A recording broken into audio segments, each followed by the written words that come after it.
I've got it. I've got it. Oh, I haven't got It's all right. permission. It's all good. I'm in. I'm in. We're recording. Okay, team. Over to you, Mark. Great. Thanks very much, Ian. Thanks again from me, everyone, for joining tonight. Really good to see you, and thanks for making the time. Obviously, we're out of season, but our volunteers are still absolutely brilliant in engaging with us. So thank you so much for your time. We will, as Ian says, we will try and make it worthwhile. Please do keep putting your name and details and club or organisation in the chat. That's good. It's good to know who's here, and for everyone else to know who's here as well. We are going to start with a thank you and a bit of a celebration. Thank you, Ian. Because once again, and this is probably our fourth season proper now of since our new age grade registration system came into being.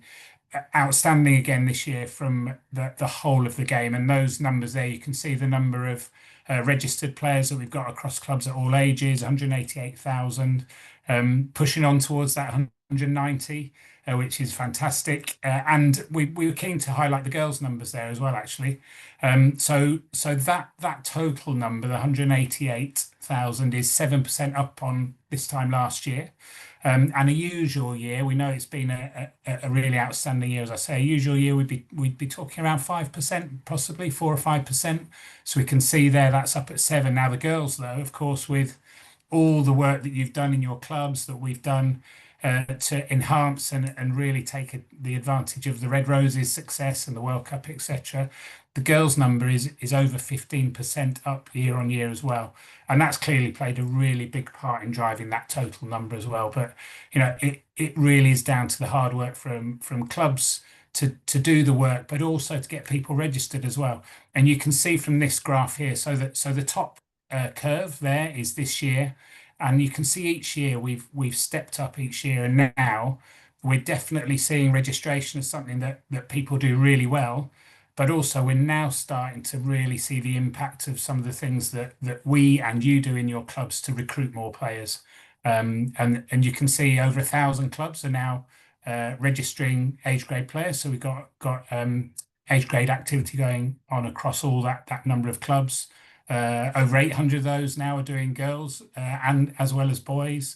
So it's a really good story. And what you can also see there as well, and we'll refer to this a little bit later on, is the effort that you do to get people registered early in the season as well, and use that pre-September period really, really well to make sure we get all the off-field stuff done before we want to concentrate on the fun on the field. So really, that really helps us to be able to support you when you do that kind of stuff. So as I say, a really huge thank you again from us for everything that you do to make it happen. Uh, and why is age grade registration part of what we do, and why is it important? And these four things here actually are just as important to the RFU as they are to you as clubs. And I do your role. I'm an age grade registrar in my local club as well. And these are things that are really beneficial in that role as well as the work we do at England Rugby. So, it gives us the data around. So what are our numbers like? Where have we got really good growth? Where have we got opportunities to grow? Which age groups? Which, boys or girls or boys and girls, etc. So it gives us a really good measurement of what we look like as a club, but also, of course, for us, what we look like as a game. It makes sure that we've got an online data secure through passwords, etc., and therefore safeguarding environment for this data as well. So everything that is input by parents and used by us in our clubs and at the RFU and in our counties is all secure because it's obviously password protected. We're able then to use that information of parents and players to be able to keep in touch with them, to use the communications, to do things directly from us centrally from the RFU, but also you're able to use that. And some clubs do a brilliant job at using that data on GMS to keep their players and parents informed. And then finally, the regulation and requirements of us as a sport, us as a governing body of the rugby union, but also as a club, your role as making sure you do the right things from a regulatory perspective as well. And we're able to do that. And this is the regulation itself that we're working to when we do age grade registration. No change in this. This has been the same now for the last couple of years, will be the same next year as well.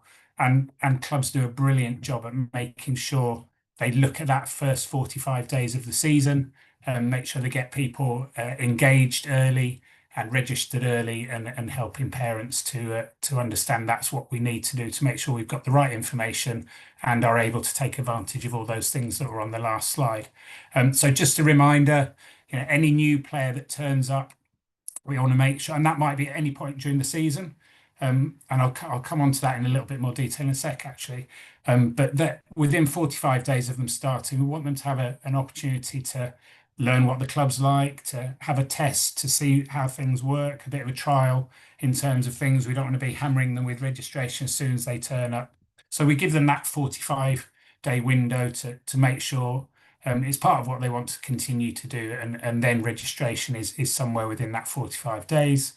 And then for those players that were returning, so our renewals from this season into next, for example, it's 45 days from when they start playing as well. So we just try and make sure there is a window for people to have a go, but then we'd look to get them registered within that window as well. And just coming back to that point about new players, I think that's something that the clubs have really latched onto really well this season, because some of what you've all been doing, especially for the girls' game, right throughout the year. There was a real jump around the World Cup, but there was also a jump around the Six Nations this year in the girls' game, because we continued now to know that the benefits of registration, having all those things in place for those new girls who were turning up throughout the season, was a real benefit for our clubs.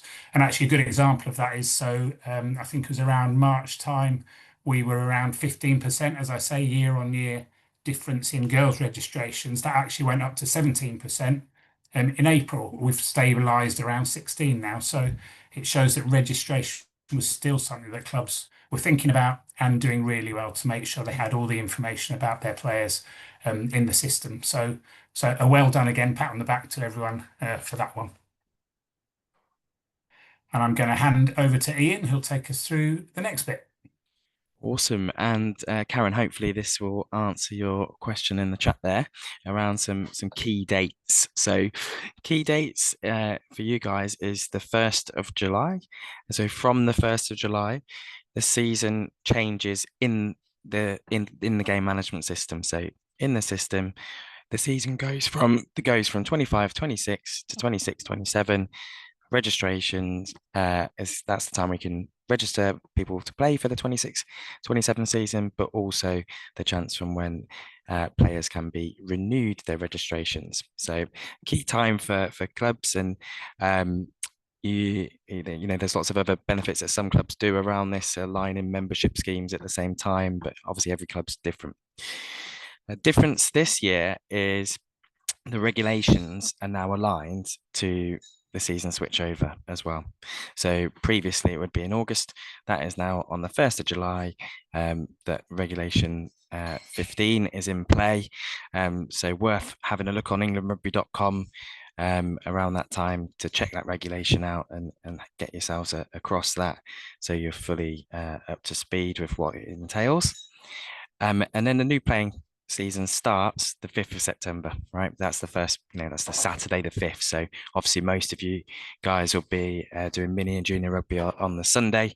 But yeah, the season starts on that 5th of September date. So some key dates just to get locked in your head. I've seen it's good because we start to see dates on the internet going around as similar to this, which is great, which is nice to get at that alignment with everyone.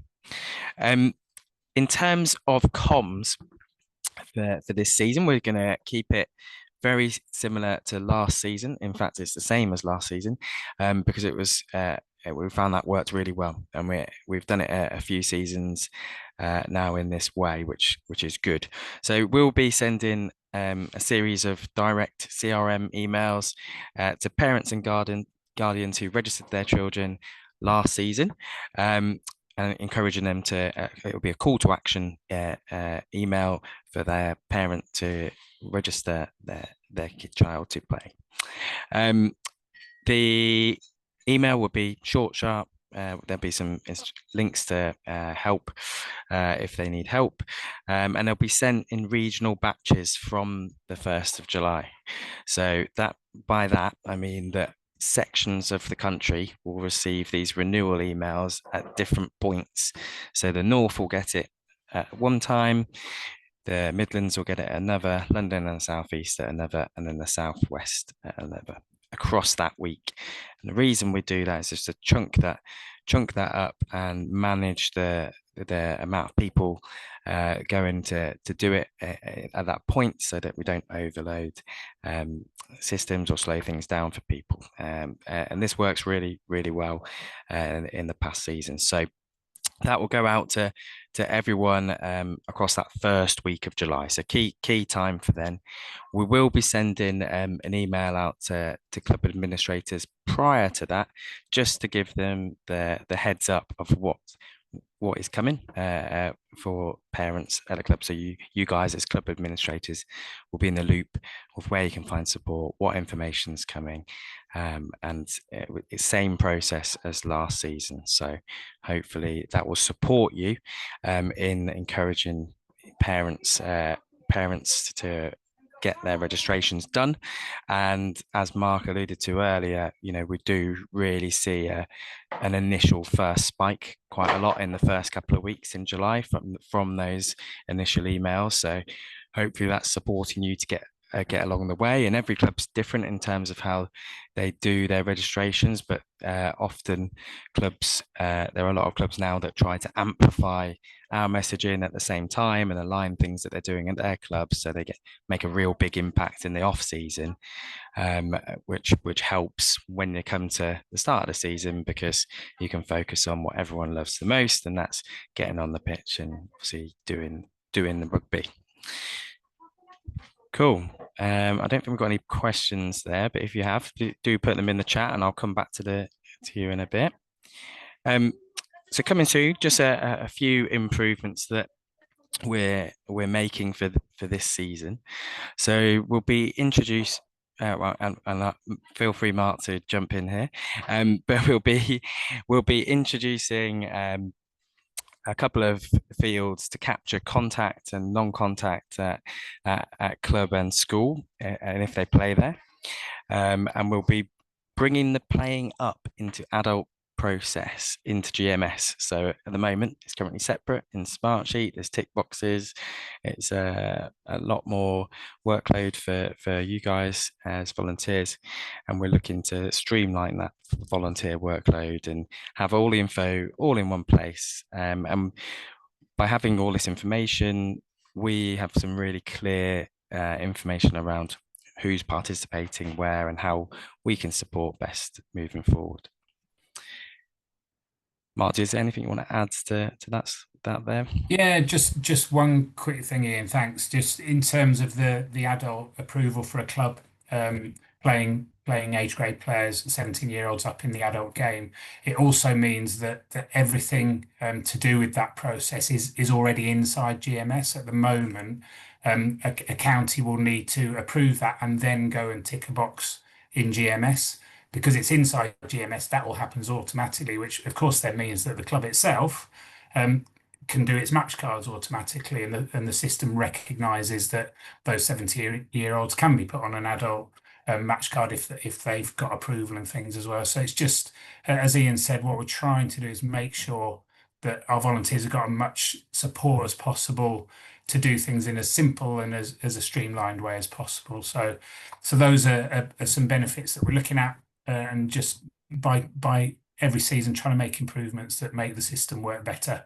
And we certainly owe you that because of the great work you're doing to get people registered. So we will keep looking at ways that we can improve it. Absolutely, thank you. So I just wanted to talk you through this slide.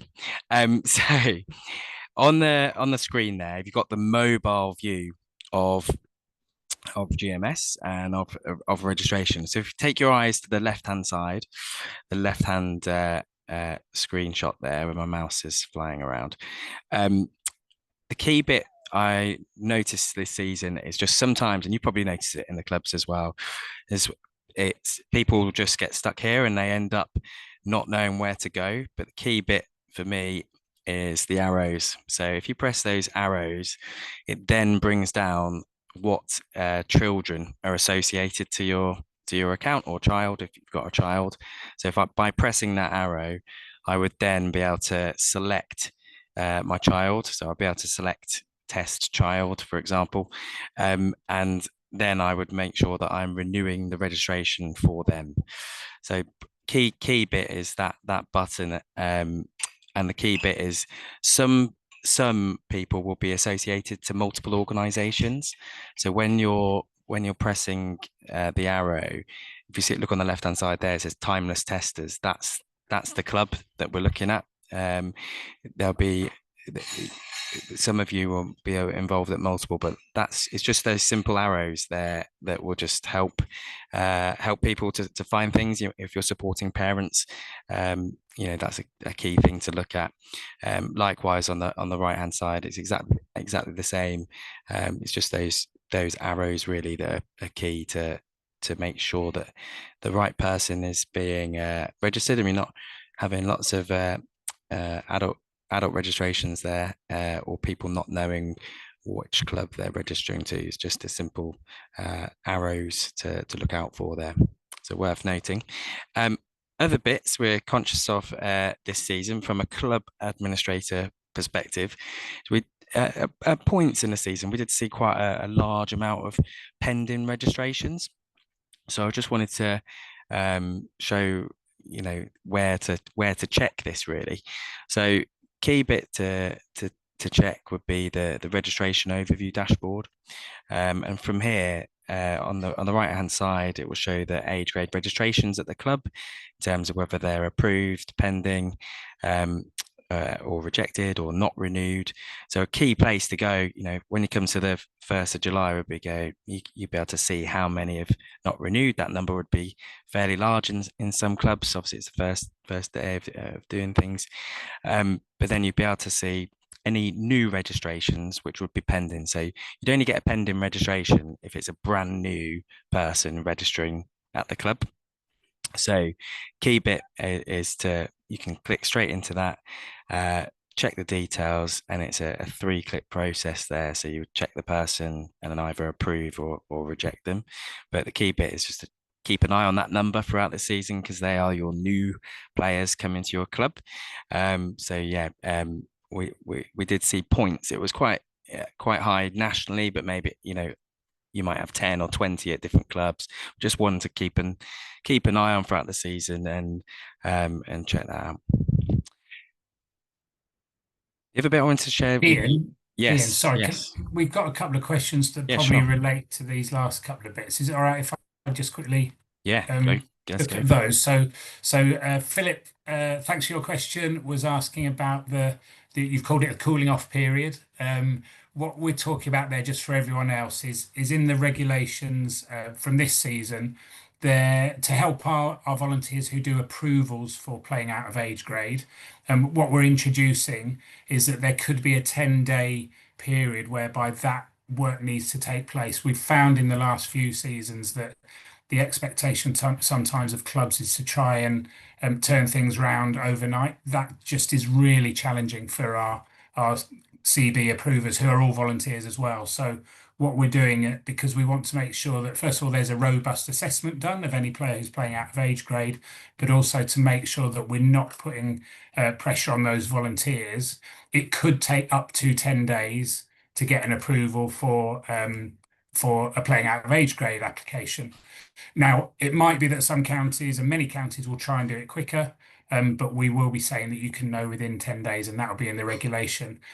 Philip's question is, will GMS know that? And the answer is yes. We will make sure that GMS knows that 10-day period is in there. And actually what we'll do is as we've done before, is there will be emails that will automatically go from that approval system back to the club, to the parents, so they know what's happening, and it will talk about the potential of 10 days to turn things around. But most counties will be able to do it quicker, and they're keen to try and do that to help. So that was that question from Philip. And then Hayley, your question, really good question, about if a player, and it might be all this work that everyone I've mentioned that everyone's doing still really well around the girls' game, might be an example, could be boys as well, who might do something, a festival or something that you're holding at the club, and someone says, yeah, I absolutely want to join. Hayley's asking, should we join them now or should we wait till after the 1st of July? Our recommendation would be to join them when they're ready to join. If that's now, go for it, because all it'll then be is just a renewal from the 1st of July onwards. You'll have them in for this season. They'll be part of your summer communications that you might do through GMS. You've done all those benefits around their safeguarding support, and all those sorts of things are in straight away. Because of course there is still a month to go before July, and many clubs are starting to do some summer fun stuff in the off season to keep people engaged. So if you've got someone who turns up and is ready to register, our advice is always go for it, because you can do that at any time of year. And then from the 1st of July, their parents will get the renewal, 22nd renewal action and link. So yeah, good question that, Hayley. Our advice would always be, if someone's ready to register, go for it. There's no harm in doing that. And a new player registration, which takes just that bit longer, is always worth getting done as soon as someone's ready. Sorry, Ian, I interrupted. That's absolutely perfect. We love questions, guys. Keep the questions coming in and we'll pull them out. Cool. So resources to support you guys. Obviously, we've got the comms that I explained earlier. So we've got some key comms for club administrators, key comms for parents with a call to action to support you, the clubs, in terms of encouraging all the renewing of registrations. So hopefully that will help you a bit. Hopefully you can, good. Now you know this information, maybe you can align things at your club that you might have been talking about and not know some key dates. So maybe this will help you with your planning ahead of next season. Key place for support, which a lot of you will know by now, but if you're new, you may not. So Community Rugby Help. This is your area to access information around anything to do with playing rugby, really, that you need support, but also any technical GMS articles around how to register to play, how to renew registration. They're all the information is within this. So do check that out, and it links to our Community Rugby Digital YouTube channel. So on this channel, this is where this webinar will be housed. We have an age grade registration playlist, so worth having a look at that if you haven't. We will have a number of videos on there, and we do right now, around how to renew registration, how to do registration, how as an administrator I can approve pending registrations. All that information is on there, and some pretty useful videos that you can spin round to parents via your different communication channels, whether that's Spond, whether it's WhatsApp, whatever you use at your club. Some good links that can quickly help you with reducing your questions from parents. The other option we have as well, especially really, obviously this has been around for sort of 5 years now, but for those volunteers that may be new into a role or are struggling with using the game management system, we have a team of GMS support trainers who can deliver anything around GMS, but one of the sessions that they're expert deliverers in is specifically around age grade. So if that's you and your club, then if you go onto Community Rugby Help and type in GMS training into that search bar at the top, it will come up with the link of where you need to go to submit your expression of interest of having a one-on-one session with a trainer. So really useful support there, a variety of support. Obviously, Community Rugby Help you can access 24/7. 7 days a week. It's there. You can access it when you. It's also the place there where if you've got a technical problem or you're struggling with something, it could be anything, you can submit a help request, and one of the team will pick that issue up and support you, or signpost you to the right place to get that information. So really, really good things. The other bit is as we move into our peak period for utilization of the game management system and queries from clubs and volunteers, we really do we upload the service desk so we have more staff on, and tickets are answered very quickly nowadays.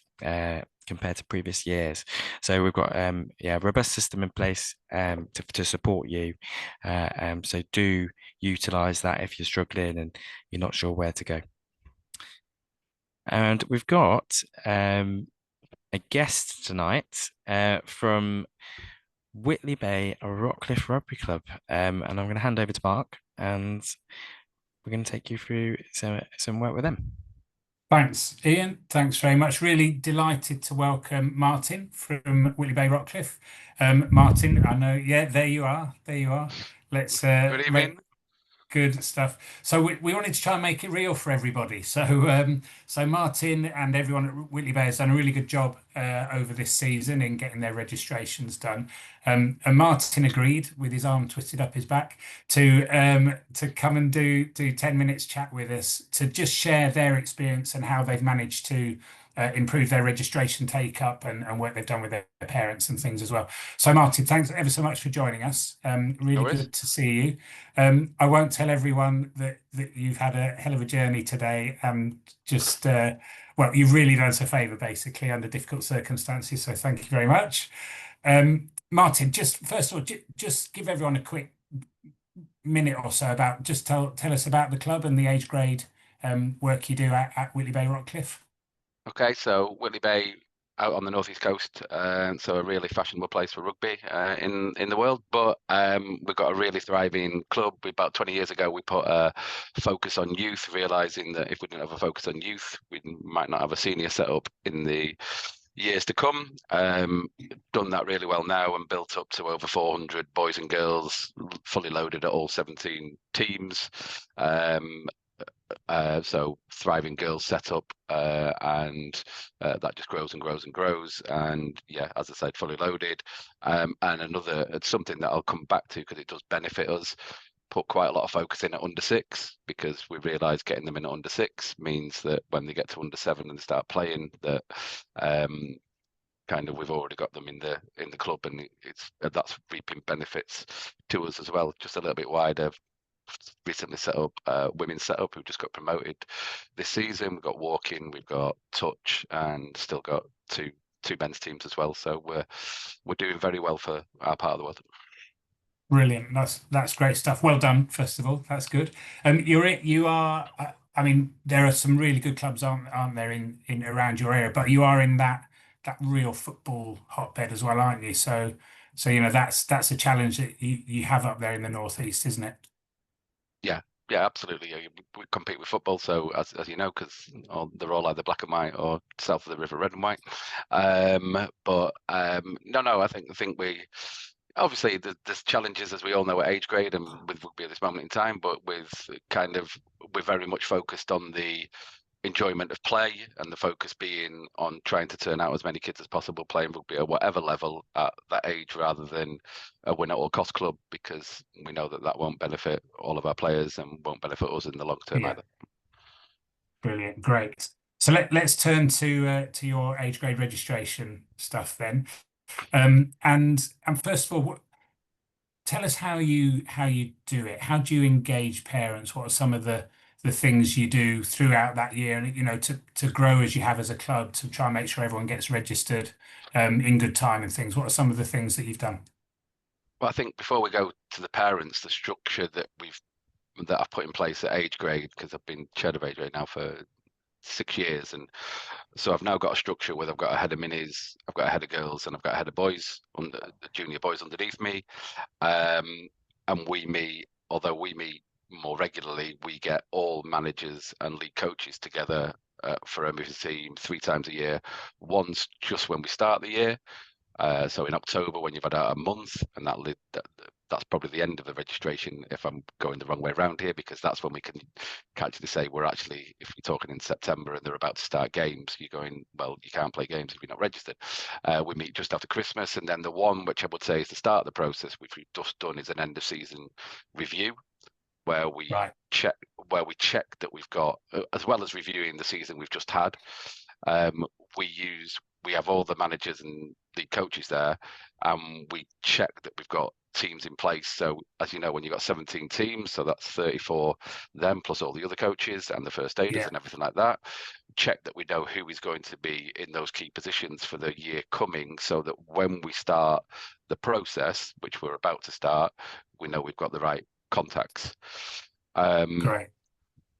We make registration, we've got a volunteer spec for our team managers, and it's very, very clear that registration is their responsibility to drive with the parents in their age groups.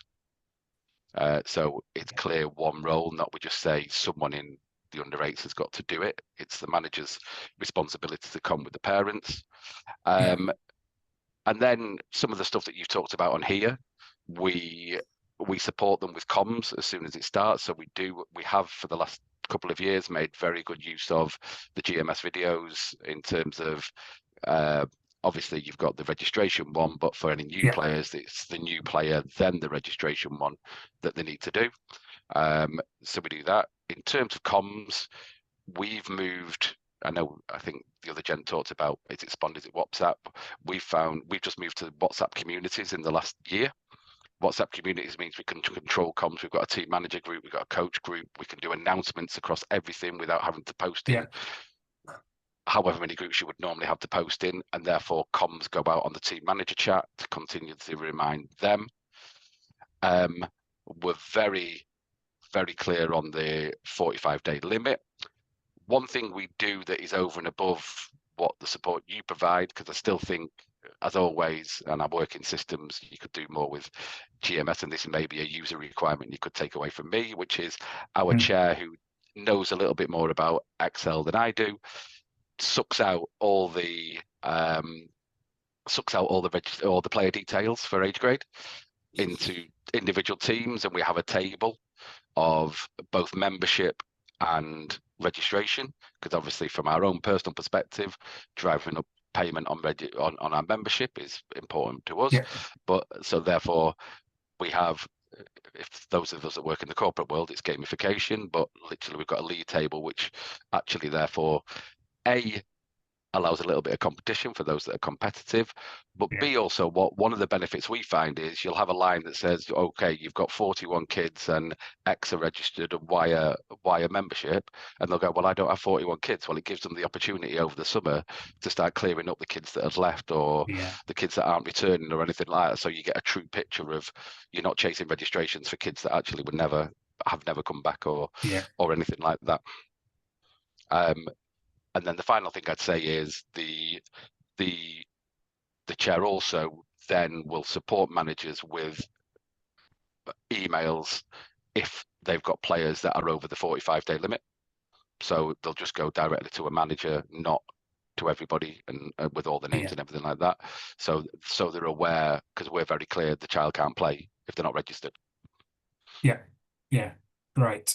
So it sounds like you've got some really good, you've got things in place, but you've got really good buy-in as well from your team, and it definitely is a team effort, isn't it? From what you've said, how do you create that? How do you create that buy-in? Is that something sort of culturally in the club that there's a team sort of ethic around it? I think because we've been very clear on it from the offset, that everyone knows it's important, and everyone knows that it will affect them with the team. The other thing that I kind of alluded to before, but our under 6s, one of the things we've actually done is move. Under 6s used to be chuck a pound in a bucket and your kid can run around and we'll herd chickens for a while.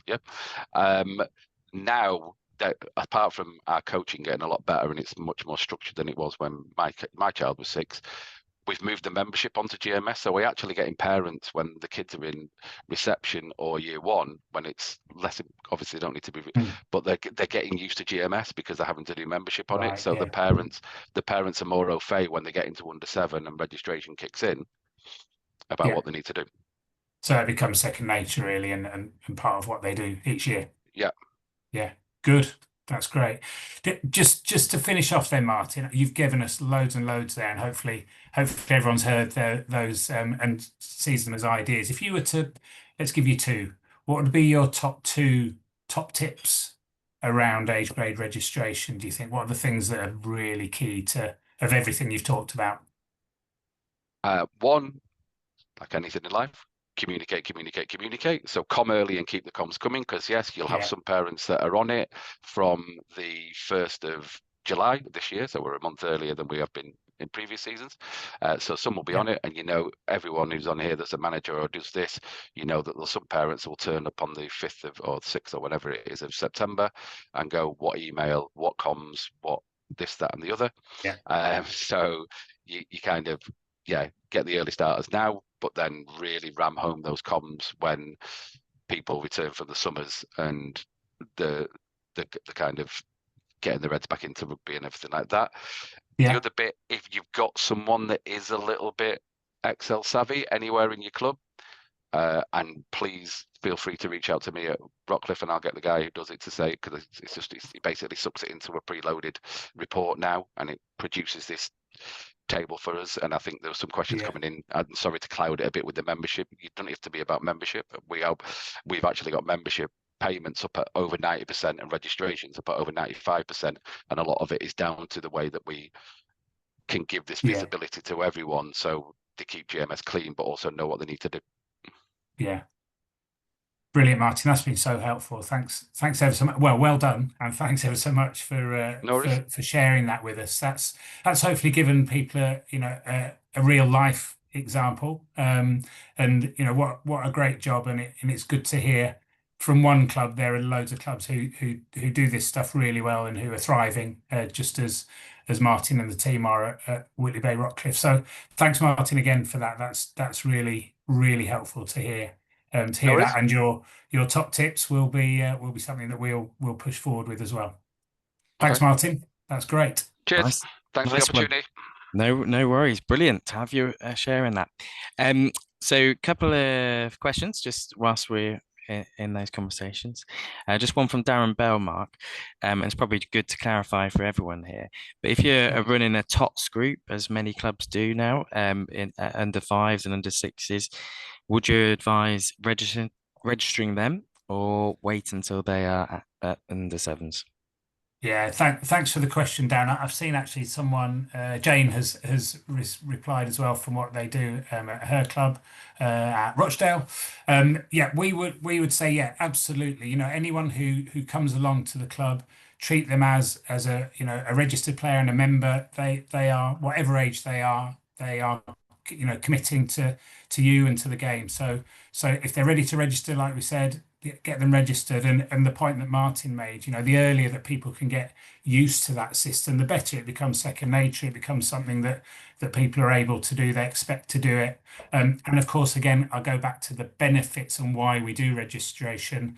Having that information in a data secure way, for safeguarding, for communications, all those sorts of things that you and we as the RFU can provide for those people if they're registered is definitely the benefit. So we'd say absolutely, if you're running that early years stuff, then that we want them to have the benefits that everyone else has. So our advice would be start early and get the parents used to it, and they will be much better at it later on as well. Amazing. Also, and then I just wanted to answer and just around membership and just make sure everyone's clear. So registration and membership are separate. So the regulation is only around registration. Membership is different for every club across the country, and many of you on here will use GMS for membership because you can align everything. It's in one place. It could be easier, but there'll be many clubs also that use something different to manage their membership. So key thing around, I think Laura's question was around, do we have to do the membership within 45 days? No, it depends on your club policy around membership. You may have a club policy that says you need to do it within 45 days, but there'll be clubs that will prefer people to do membership first and then register. Equally, there'll be clubs that do register and then membership. And then what we're also seeing, as Jane highlighted there, is many clubs are aligning their membership payments 2 when the start of registration happens. And we're seeing some good success of that. And the benefits of aligning is that actually in the off season, when clubs may have less income and revenue because there may be less things going on at the club, it's quite a good revenue generator in the off season to keep the bills being paid and ticking over in quite a good way, rather than getting it all in one lump sum essentially in that September period. So things to think about in your club, things that, is that something you want to be doing? Is that something you guys haven't considered? Are you planning for next year and what that looks like?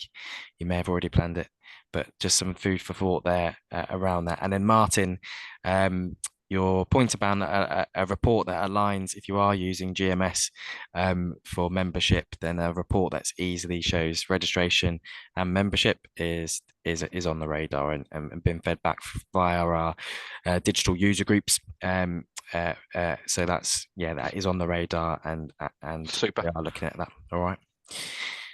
Awesome. We're almost at the close of the session, so now's probably a good time for some more questions, and then we've got some feedback and a video to play back to you, and some next steps. But if anyone has any burning questions, please do feel free to pop your hand up and come off mic and ask, or pop it in the chat, or we can just move on. Awesome. Okay, we'll move on. I'm just going to share my screen again. Just as we're going into the video, Ian, I will just quickly call out a couple of people on the call who I've noticed while going through the list. So Sarah from Launceston. So we went down to Launceston last year, and who did a great job on their registration. And some of you might remember the video, which is on the YouTube channel. And I think Sarah may have even made an appearance on the video. So hi, Sarah. And then Neil from Beverley is on as well. Neil, you're going to see something that will chime with you, because we went up to Beverley a month back to do something similar. So yes, it'll be good to. It's good to see some of our superstars are of film are actually on the call as well. So that's good.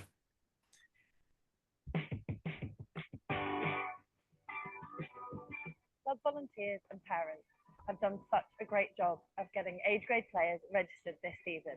It's so important to the health of the game, so thank you for getting it done. Don't forget to get your players registered for the 26-27 season.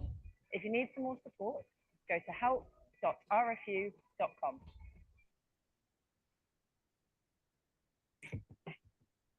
So a good example there, so that video will be on our YouTube channel. You'll be able to share that, to encourage parents as well. It will be on socials. You will see that over the summer period. So yeah, do utilize that going forward. Just wanted to wrap up now. So over to you, Mark, to wrap up next steps and sharing yourself. Thanks, Ian. We have had a couple of quick questions in. Shall we have a quick Oh, look at amazing! those? Yeah, that's cool. So Andy's asking for the link for the videos, Ian. Yes, so I will post this session later this week, so it'll be on Friday. I will email the links to Community Rugby Digital. If you want to go and check out the videos now, go on Community Rugby Digital YouTube, and you can see the age grade playlist, and they're all on there now. But I will send out the link to Community Rugby Digital along with this recording and everything else post session on the Friday. Great, thanks, Ian. And then Laura, you've asked, will parents still be able to set up multiple accounts using other email addresses? So our advice would be to set up one account, but in the age grade game, a player can register for multiple clubs. It's not the same as the adult game where you get into, because of the league program, you get into transfer territory and those sorts of things.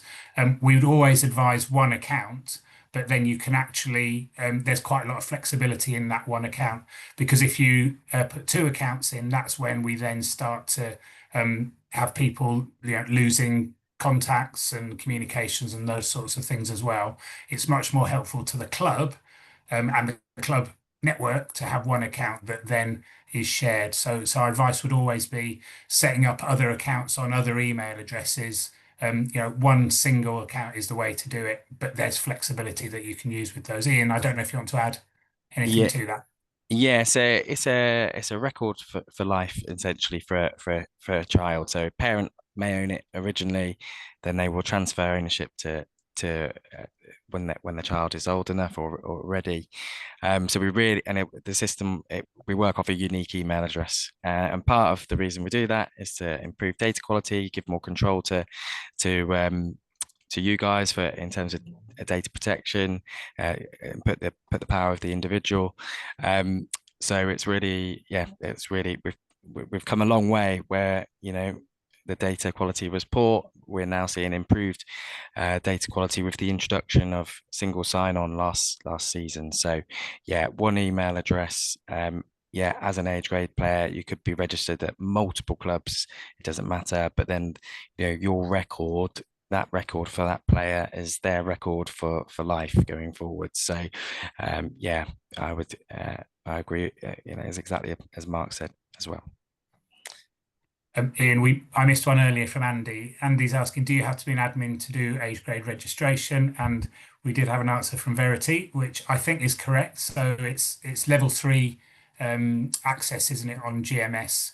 And Ian, that's done by the club, isn't it? By the Yeah, so Verity is one of our user group members, actually. Yes, well done, Verity. I'm glad you got that right.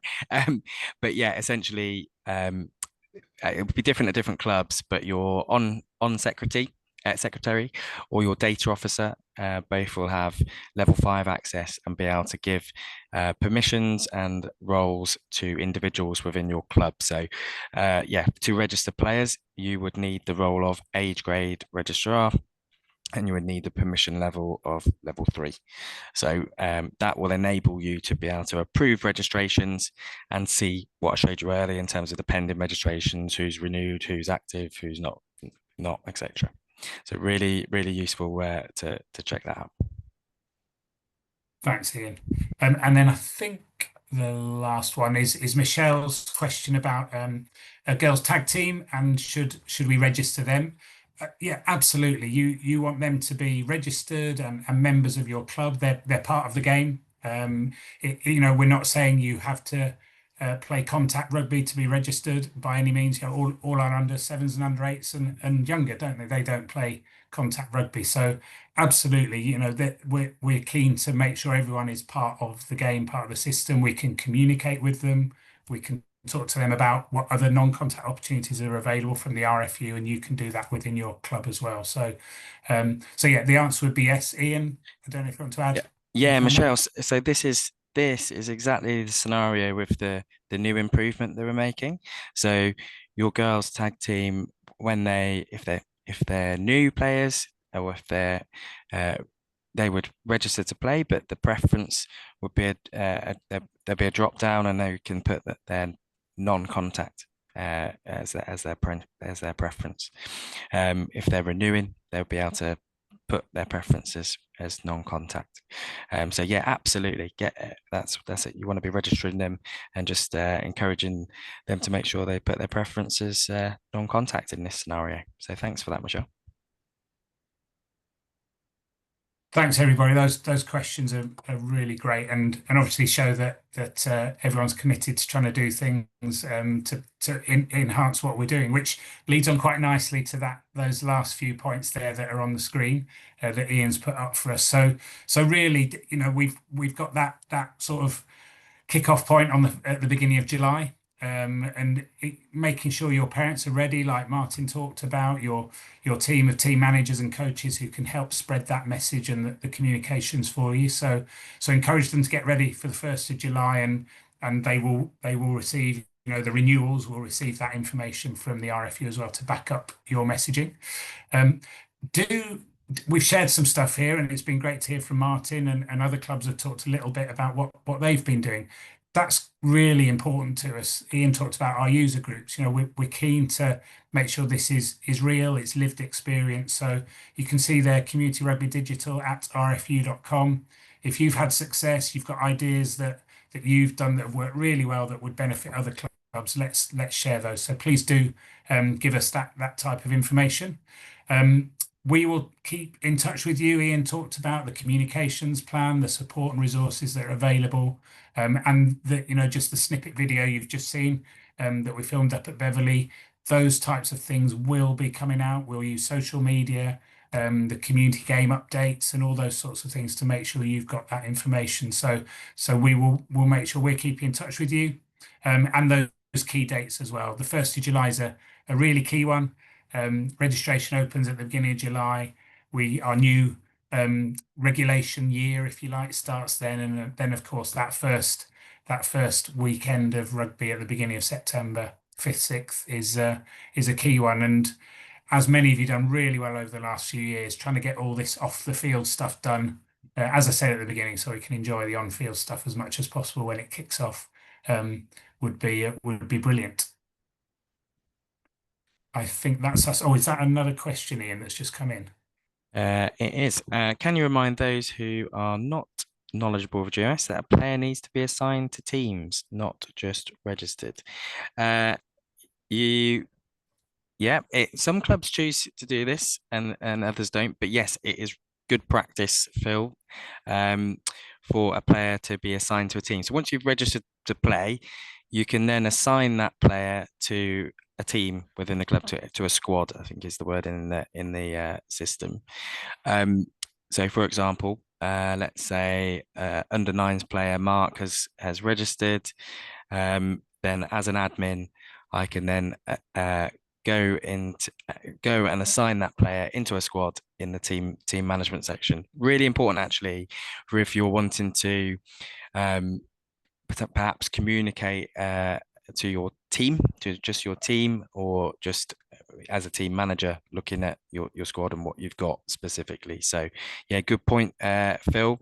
And the second reason around that is obviously where clubs are using electronic match cards, then the player will need to be assigned to a team for them to then be picked on the match card. So if your club or teams are playing in competitions such as our national cup competitions, which have electronic match card requirements, but there may be other competitions locally that you're playing where there's electronic match card requirements on a local level, then yeah, absolutely, your players need to be assigned to the correct team so that then they can be selected on match card. And if you're wondering, oh, what about match cards? We have a webinar on match cards in August. Of the last week in August, we'll be out with dates around when and sharing that when we can. If you look in the community game update, the exact date is in there. But also there is a webinar live now around match cards on Community Rugby Digital. So if you wanted to have a little head start, have a look at that and think, that might be a way that you might want to do that at your club, or if you're a CB here on this call, you might want to do that for one of your competitions this year. If you are thinking of doing that and you're a CB on this call and you want to do an age grade competition, then probably best to get in touch with your competition development officer locally initially, just have an initial conversation to get that going. But yeah, more and more, we're seeing more and more competitions at junior level wanting to use the match card. It does solve a lot of work. Thank you, Tony. Good man, Tony. Excellent. The webinar is the 25th of August and it is 7 p.m.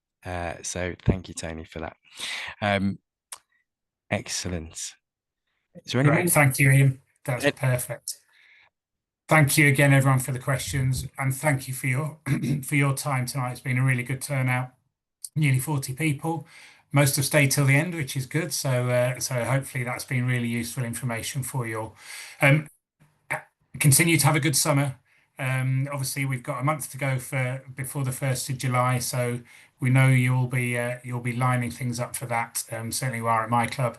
But it's been great to have the opportunity to talk to you. Thanks again for your time.